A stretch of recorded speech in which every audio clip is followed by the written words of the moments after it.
Good morning, class. I am Nicole Metz, your librarian, and Miss Stewart asked me to come in and talk to you about copyright.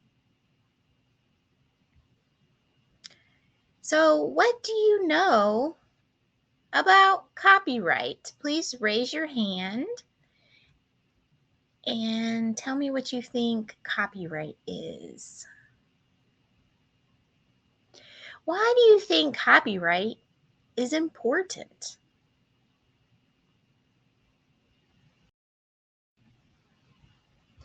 Today we are going to discuss copyright and fair use. We will define them to help you as a student understand what your rights are. We will also discuss why these rules are important.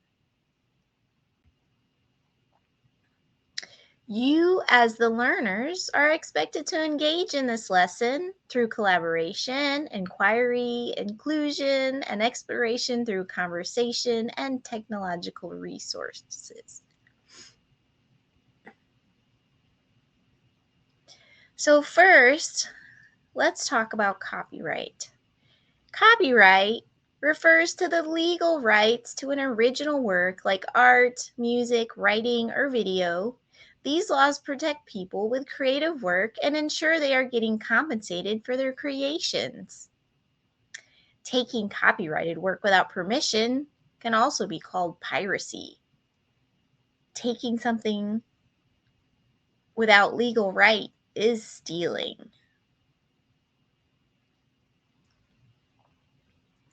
All material on the internet is copyrighted unless stated otherwise.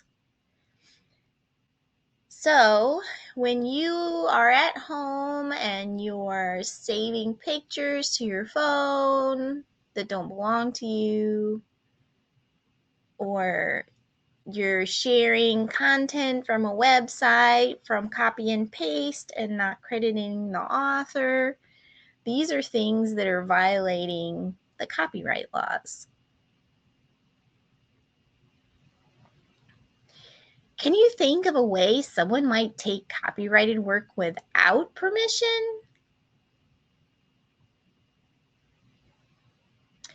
Good for you and your teacher, there is fair use.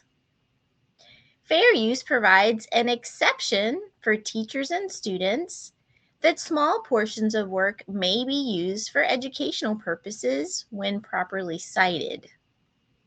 Cited is when you make a note of where you got your information or picture or video. It is only considered fair use if it is not for profit. In other words, you are not making any money off of it. It is for educational use only. So fair use does not work for what you do in your personal life at home or for personal things at school. If it is not for entertainment, so you can't download a song just to listen to for enjoyment, you can only use a piece of a song for educational purposes if it relates to something you're doing educationally. You can only use a small amount.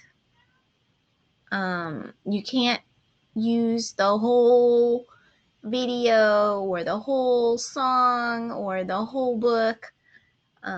Generally, it's best if you use small portions to make sure that it stays fair use.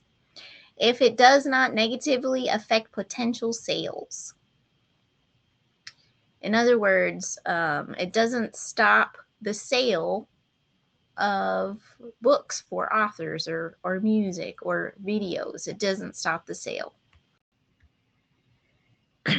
For school projects, cite your source of information, pictures, video, etc., and you're safe from copyright infringement. Infringement means breaking the terms of law. This is an example of an MLA citation, which you will probably use MLA. There's also other types of citations. So if you're teacher wants you to use APA or something else, you can always just change it to what your teacher would like you to use. What do you think would happen if we did not have copyright law? Turn and talk to a friend. Discuss what you might think would happen without copyright laws. If people were not getting recognition and compensation or pay for their hard work, do you think they would still choose to create?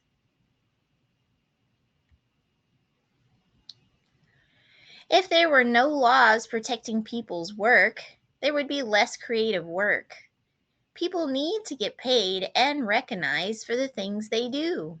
Otherwise, they would not want to do them. Even your student work should be seen as belonging to you. You can cite your copyrighted sources using websites like easybib.com or bibme.org. What is plagiarism? Plagiarism is when you use someone else's work without giving them proper credit. For example, you copy a couple of sentences in an article and put them in your research paper, but you do not mention the author or where it came from. This gives the misconception that you wrote it. That is plagiarism. Public domain. Materials in the public domain do not have copyright protection anymore. That means that the copyright protection has run out, like the Alice in Wonderland story. There's also royalty-free items. These are items that you can use without charge. So let's review. What is copyright? Why is copyright important? What is fair use? How can you prevent getting in trouble from copyright infringement? How can you use information you learned today when doing research projects? How can you use this information in your personal life at home? All right, if you would like to look more into resources that help explain the copyright law, there are a lot of kid-friendly websites you can go to, like kidsbritannica.com, kidskiddle.co, commonsensemedia.org, blogsloc.gov, or copyrightkids.org. So now it's time to show what you know. You're going to go to menti.com and use the code 73349508. And when you get there, I want you to put one thing that you learned today about copyright. Also, I'm leaving you with a copyright bookmark. This will help give tips to help you remember what the copyright law is. So always cite your work that may be copyrighted. Get help with citations at easybib.com. It reminds you what public domain is, what royalty free is, and also remember that you can always visit me at the library or always ask your teacher if you need any help with any citations or anything else to do with your project. And here are my references. I'm so happy that I got to visit you today in the classroom, and I look forward to seeing how your projects turn out. Thank you so much. Have a wonderful day.